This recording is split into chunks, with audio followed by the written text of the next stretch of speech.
Assalamualaikum warahmatullahi wabarakatuh. Perkenalkan, nama saya Nur Aulia Apriani. Saya dari jurusan Psikologi Islam. Di sini saya akan menjelaskan tentang ejaan yang disempurnakan dalam bahasa Indonesia. Bahasa Indonesia, ejaan yang disempurnakan. Dosen pengampu Bapak Rahmat Rizkiansyah, SPD, SAP, MPD, MA. Dan disusun oleh saya sendiri Nur Aulia Apriani. 1. Sejarah perkembangan ejaan yang disempurnakan atau EYD. Ejaan adalah keseluruhan peraturan bagaimana melambangkan bunyi ujaran dan bagaimana menghubungkan serta memisahkan lambang-lambang. Secara teknis, ejaan adalah aturan penulisan huruf, penulisan kata, penulisan unsur serapan, dan penulisan tanda baca. Ejaan merupakan satu aspek yang penting dalam penggunaan bahasa Indonesia yang benar.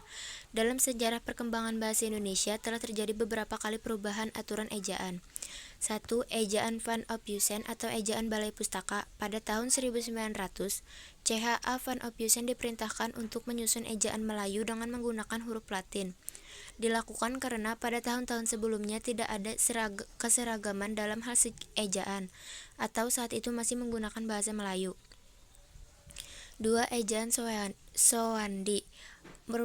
Perubahan ejaan Van Ophusen telah dirancang sejak zaman penduduk Jepang karena sifatnya yang kurang praktis.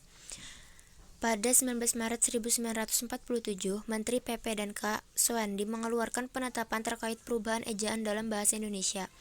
Selanjutnya, ejaan tersebut dikenal sebagai ejaan Sowandi. 3. Ejaan Pembaruan dan ejaan Melinda.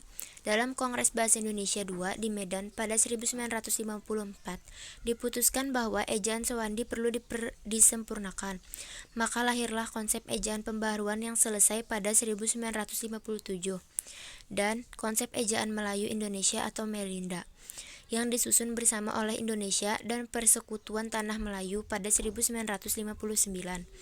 Namun kedua konsep tersebut tidak pernah dilaksanakan. Maka atas keputusan Departemen Pendidikan dan Kebudayaan, ejaan yang digunakan selanjutnya masih menggunakan ejaan Sowandi dan beberapa penyempurnaan. 2. Penggunaan EYD yang benar pada penulisan huruf dan kata.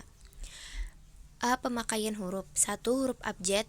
Abjad yang digunakan dalam ejaan bahasa Indonesia terdiri dari A, B, C, D, E, F, G, H, I, J, K, L, M, N, O, P, Q, R, S, T, U, V, W, X, Y, Z.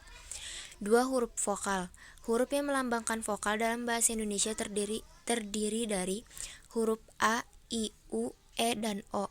3. Huruf konsonan. Huruf yang melambangkan konsonan dalam bahasa Indonesia terdiri dari huruf B, C, D, F, G, H, J, K, L, M, N, P, Q, R, S, T, V, W, X, Y, dan Z. 4. Huruf diftong. Di dalam bahasa Indonesia terdapat diftong yang dilambangkan dengan ai, au, dan oi. 5. Gabungan huruf konsonan. Di dalam bahasa Indonesia terdapat 4 gabungan huruf yang melambangkan konsonan, yaitu gabungan huruf KH, eng, ny, dan sy, masing-masing melambangkan satu bunyi konsonan. 6. Pemenggalan kata. 1. Pemenggalan pada kata dasar, 2. Imbuhan akhiran dan imbuhan awalan. 3. Jika suatu kata terdiri atas lebih dari satu unsur dan salah satu unsur itu dapat bergabung dengan unsur lain, pemenggalan dapat dilakukan di antara unsur-unsur itu atau pada unsur gabungan itu sesuai dengan kaidah pemenggalan kata dasar. 3. Pemakaian huruf kapital dan huruf miring. A. Huruf kapital. Aturan penggunaan huruf kapital dalam pedoman umum ejaan bahasa Indonesia sebagai berikut. 1. Dipakai pada huruf awal kalimat. 2. Dipakai sebagai huruf pertama unsur nama orang termasuk julukan. 3. Tidak dipakai sebagai huruf pertama nama orang yang merupakan nama jenis atau satuan ukuran. 4. Dipakai pada awal kalimat dalam petikan langsung. 5. Dipakai sebagai huruf pertama setiap kata nama agama, kitab suci, dan Tuhan, termasuk sebutan dan kata ganti untuk Tuhan. 6. Dipakai sebagai nama unsur, nama gelar kehormatan, keturunan, keagamaan, atau akademik yang diikuti nama orang, termasuk gelar akademik yang mengikuti nama orang. 7. Dipakai sebagai huruf pertama unsur nama profesi, serta nama jabatan dan kepangkatan yang dipakai sebagai sapaan. 8. Dipakai sebagai huruf pertama nama, tahun, bulan, hari, hari raya, dan peristiwa sejarah.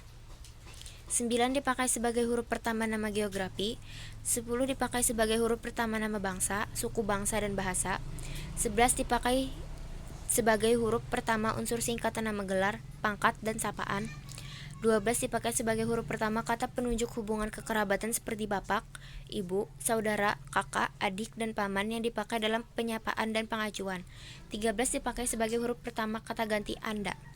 B. Huruf miring. 1 dipakai untuk menuliskan nama buku, majalah, dan surat kabar yang dikutip dalam kutipan. 2 dipakai untuk menegaskan atau menghususkan huruf, bagian kata, kata, atau kelompok kata.